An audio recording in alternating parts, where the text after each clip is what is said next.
આપણે શિક્ષણની, જીવનની અને જેને લોકો ફિલોસોફી તરીકે કહે છે, પણ જે બહુ સામાન્ય એવા પરિબળો હોય છે જેનાથી આપણે ખુશ રહી શકીએ છીએ અને જે બહુ અગત્યની વાતો હોય છે કે જેને ખરેખર જીવનમાં ઉતારવી જોઈએ, તો એવા બધા થોડીક વાતો કરીશું આપણે. હવે એક સર વાત તમારા કોલમ લેખન વિશે.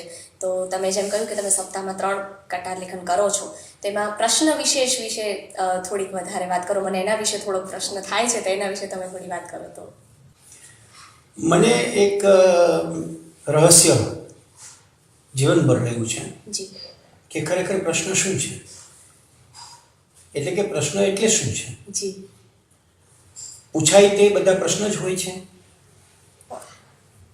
બીજું, અપાય તે બધા ઉત્તરો જ હોય છે. આ બહુ નાનો હતો ત્યારથી મને એવું લાગતું હતું કે આપણને જે પ્રશ્ન પૂછાય એની અંદર એક પ્રકારનું ઇંગિત હોય. ખરેખર એમને જે કહેવું હોય તે કહેવા માટે પ્રશ્નો થતા હતા. અને મને એવું પણ લાગ્યું છે કે આપણા ભારતીય સંસ્કૃતિમાં અર્જુન પછી કોઈએ પ્રશ્ન પૂછ્યા નથી. આજે પણ કોઈ વિદ્યાર્થી પ્રશ્ન પૂછી શકતો નથી. આપણે લોકસભા અને રાજ્યસભા અને વિધાનસભા જોઈએ છીએ કે એમાં પણ હવે પ્રશ્નો તો પૂછાતા જ નથી. કાં પ્રશ્નકાળમાં તોફાન થાય છે અને કાં પ્રશ્નકાળમાં બધા હાથ ઊંચો કરે ને બધું પસાર થાય છે. જીવનમાં રોજબરોજની ઘટનામાં પણ આપણે કોઈ આદેશ આપે તેનું પાલન કરવા ટેવાયેલા છીએ. એમાં પણ એકબીજાને પૂછીને આગળ વધવા ટેવાયેલા નથી. એનો અર્થ એવો કે ખરેખર પ્રશ્ન એ શું છે. આ મૂળ જે બાબત મારા અંદર પડી હતી એમાં એક સરસ મજાનો પ્રસંગ મને મળ્યો. મેં 2011માં મારી એક સેબેટિકલ લીવના પ્રોજેક્ટ દરમિયાન ગુજરાતના 50 એવા વ્યક્તિત્વોની સાથે સંવાદ કર્યો, 2 કલાકનો દીર્ઘ સંવાદ. અને એ સંવાદમાં મેં એમના જીવનની વાતો એમના મુખેથી બહાર લઈ આવવાનો પ્રયાસ કર્યો. એ દરમિયાન મને બિંદા એવું લાગ્યું ખરેખર આ 50 લોકોને મળીને અને એમની કહાની સાંભળીને કે આપણે તો કાંઈ કર્યું નથી, આપણે ખાલી એક આંટો ફેરો કરવા આવ્યા હોઈએ એવું આપણને લાગ્યું. એટલે મારી જે પેલી પ્રશ્ન માટેની પ્રશ્ન સ્થિતિ હતી એ વધુ સ્પષ્ટ થઈ. અને એ જે 50 વ્યક્તિત્વોનો આખો સંગ્રહ DVD બહાર પડ્યો, એના આધારે દિવ્ય ભાસ્કરમાં મારી વિશેષ કોલમ શરૂ થઈ. એ કોલમ પણ એવી રીતે શરૂ થઈ કે મેં ભોળાભાઈ પટેલનો ઇન્ટરવ્યૂ લીધો અને 1 અઠવાડિયા પછી ભોળાભાઈએ આ પૃથ્વી ઉપરથી વિદાય લીધી. એ વખતે દિવ્ય ભાસ્કરે મને એવું કહ્યું કે તમે ભોળાભાઈ વિશે કશું લખી આપો. તો મેં ભોળાભાઈની જે મુલાકાત લીધેલી એના ઉપરથી લેખ લખ્યો.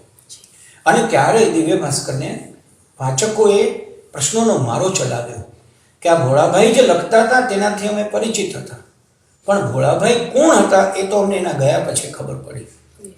તો આવું તમે કેમ કર્યું? અને એને પરિણામે દર અઠવાડિયાની એક કોલમ એવી રીતે મેં વિશેષ નામથી કોલમ શરૂ કરી. ભોળાભાઈથી શરૂ થયું. મેં 100 વ્યક્તિત્વો વિશે લખ્યું. પછી મને એમ લાગ્યું કે વ્યક્તિત્વો મારે અટકાવવા જોઈએ, પણ પછી દિવ્ય ભાસ્કરનો આગ્રહ હતો કે ના, તમે બંધ ન કરો, પણ આ વિશેષ કોલમ ચાલુ રાખો. એટલે વિશેષ ચાલતું હતું. એમાં મારો જૂનો જે પ્રશ્ન પડ્યો હતો એ પ્રશ્ન જોડાઈ ગયો અને એમાંથી નામ પડ્યું પ્રશ્ન વિશેષ. પછી મેં નક્કી કર્યું પ્રશ્ન કોણ પૂછશે? તો મેં જ જવાબ આપ્યો, પ્રશ્ન હું જ પૂછીશ. એનો જવાબ કોણ આપશે? તો જવાબ પણ હું જ આપીશ. ક્યાંથી આપીશ? તો કે જ્યાંથી પ્રશ્ન આવ્યો છે ત્યાંથી છાનબીન કરીને આપીશ. એટલે સાવ હટકે પ્રશ્નો જે ઊભા થાય મનમાં, એ પ્રશ્નો મેં ઊભા કર્યા અને એ પ્રશ્નોના હું જવાબ આજે પણ લખી રહ્યો છું. એક બહુ સુંદર વાત રમણ મહર્ષિને કોઈએ પૂછી, એમાં આ પ્રશ્ન વિશેષ કોલમનું મૂળ હાર આવી જાય છે. એક એના ભક્તે પ્રશ્ન પૂછ્યો કે મહર્ષિ, આ પર્વતો, આ નદી, આ વૃક્ષો ક્યાંથી આવે છે? મહર્ષિએ જવાબ આપ્યો, તારો પ્રશ્ન ક્યાંથી આવે છે? વાત અહીંયા પૂરી થઈ. આવી જ રીતે આ પ્રશ્ન વિશેષ કોલમ પણ જ્યાંથી આ બધું આવે છે ત્યાંથી જ આવે છે. હું બહુ જ અંગત વાત કરું તો લખવા બેસું ત્યાં સુધી પ્રશ્ન પણ નક્કી નથી હોતું, પણ કાગળને કલમ સ્પર્શે છે તો પ્રશ્ન અને એનો ઉત્તર બંને મળી આવે છે. જી સર, ખૂબ જ સચોટ રીતે તમે આખી પ્રશ્ન વિશેષ વિશે વાત કરી, એટલે હવે મને એના વિશે કોઈ જ પ્રશ્ન નથી. ક્લિયર. તમે નિત નવા જગ્યાએ પ્રવાસ કરતા રહો છો, સતત ફરતા રહો છો, તો આ પ્રવાસમાંથી જે આપણને મળે છે જે અનુભવો મળે છે અલગ અલગ, તો એક લેખક તરીકે આ અનુભવ કેટલા જરૂરી છે એવું તમને લાગે છે? બહુ સાચી વાત કહું તો હું સ્વૈર વિહારી છું. જી. એટલે મને એવું સમજાઈ ગયું છે કે કરોડપતિ બનવામાં જેટલી મહેનત કરવી પડે છે એના કરતાં રોડપતિ બનવામાં ઓછી મહેનત કરવી પડે છે. જી. એટલે હું વધુમાં વધુ સમય રોડ ઉપર ફરતો હોઉં છું. જી. પછી એ રોડ ઈશ્વરની કૃપાથી ક્યારેક આકાશમાં પણ બંધાયેલો હોય છે અને એમાં પણ હું ઉડતો હોઉં છું. જી. લીધા મારું એવું માનવું છે કે તમે જ્યાં સુધી તમારી જાતને અંદરથી અને અન્યને બહારથી નથી ઓળખતા ત્યાં સુધી તમારામાં કંઈ સર્જન થતું નથી. એટલા માટે કે તમે જેટલા વધુ લોકોને મળો એટલું તમને બે બાબતોની સ્પષ્ટતા થાય. નંબર 1, મારા કરતાં ક્યાંક કશું ઉત્તમ પડ્યું છે. જી. અને બીજું, નકારાત્મક નહીં પણ સકારાત્મક, આ કક્ષા સુધી હું પણ પહોંચી શકું. આ બે બાબત. એટલે તમે જો ફરતા ન રહ્યો, તમે જો મળતા ન રહ્યો, તો તમે નથી પ્રકૃતિ જોતા, નથી પ્રકૃતિના સર્જન વ્યક્તિને જોતા, કે નથી વ્યક્તિમાંથી નિર્મિત થયેલા વ્યક્તિત્વને ભાળતા. એ જ્યાં સુધી જોતા નથી ત્યાં સુધી તમને તમારો અહમ મોટો જ લાગ્યા કરે છે. અને એટલા માટે મને ફરવું બહુ ગમે છે, મળવું બહુ ગમે છે. રસનો વિષય હોય કે ન હોય, મારું શ્રવણ કૌશલ્ય બહુ જ સુંદર છે. મને ન કદાચ ગમે તો પણ હું વ્યક્તિને અડધી કલાક, કલાક, 1.5 કલાક સહન કરી શકું છું. જી.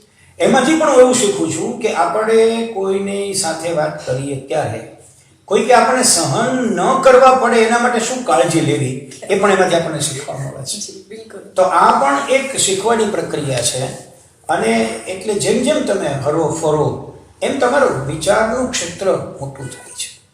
મારો અંગત અનુભવ કહું તો હું એમ કહું, મારી અત્યારના 1 સપ્તાહમાં હું 3 કોલમ લખું છું. તો એ 3 કોલમના મેં જુદા જુદા ક્ષેત્રો રાખ્યા છે, પણ એ મને જીવનમાંથી જ મળે છે. જેમ આપણા હાસ્ય કલાકારો દર 10 વાક્ય એકવાર બોલે છે કે હાસ્ય તો આપણી આજુબાજુ જ છે, એમ હું એમ કહી શકું કે તમે જેટલું સ્વૈર વિહાર હોય કે મનદર્પણ હોય કે પ્રશ્ન વિશેષ હોય કે સમયની આરપાર હોય, આ બધી મારી કોલમના ટાઇટલ્સ છે. તો એ બધા ક્યાંથી મળે છે? લોકોને મળવાથી મળે છે, હરવા ફરવાથી મળે છે. એક બીજી વાત હું અહીંયા ઉમેરું ટૂંકમાં કે તમે જે જગ્યાએ જાઓ છો ને એ જગ્યાને પોતાના વાઇબ્રેશન્સ હોય છે. હવે એ જગ્યાના વાઇબ્રેશન્સ તમને ન સ્પર્શે એવું ભાગ્ય જ બને છે. કારણ ફરી એક વાત, દિવ્ય વાત એ આવી કે તમે ત્યાં જ જાઓ છો કે જ્યાં તમને કોઈક લઈ જાય છે. તમે જતા નથી, ત્યાં તમને કોઈક લઈ જાય છે. કોઈક લઈ જાય છે એનો અર્થ એવો છે કે ત્યાં એના વાઇબ્રેશન્સ છે. તો તમે ત્યાં જઈને બેસો છો, રહો છો, હરો છો, ફરો છો, એટલે વાઇબ્રેશન્સ તમને સ્પર્શે છે. અને સ્પર્શવું એટલે શું? તમારા વિચારોમાં થોડું પરિમાર્જન થવું અને એ વિચારો કલમ દ્વારા બહાર આવે. એટલે લેખક તરીકે તમે જેટલા મુક્ત મને લોકોને મળતા રહો, લોકો સાથે વાતચીત કરતા રહો અને આદાન પ્રદાન કરતા રહો. પછી એ પ્રકૃતિનું આદાન પ્રદાન હોય, વિચારનું હોય કે સાથે બોલ્યા વગર 5-10 દિવસો ગુજાર્યાનું હોય, તો એ પણ આદાન પ્રદાન છે. પોંડિચેરી હું વર્ષમાં 2 વખત જવા ટેવાયેલો છું. અને તમે ઓરોવિલેના અતિથિ ગૃહની અંદર જાઓ તો એવી જગ્યા છે કે ત્યાં તમે 2 જણા હો તો એકબીજા સાથે બોલવાની તમને ઈચ્છા ન થાય. પણ એ વખતે ત્યારે તમે જે નથી બોલતા એમાં તમે વર્ષોથી નથી બોલ્યા એ બધું જ બોલાઈ જતું હોય છે. હવે આ જે અનુભવ છે એ અનુભવ તમે કલમથી જ્યારે મૂકો છો ત્યારે વાચકને પણ આનંદ જ આવે છે.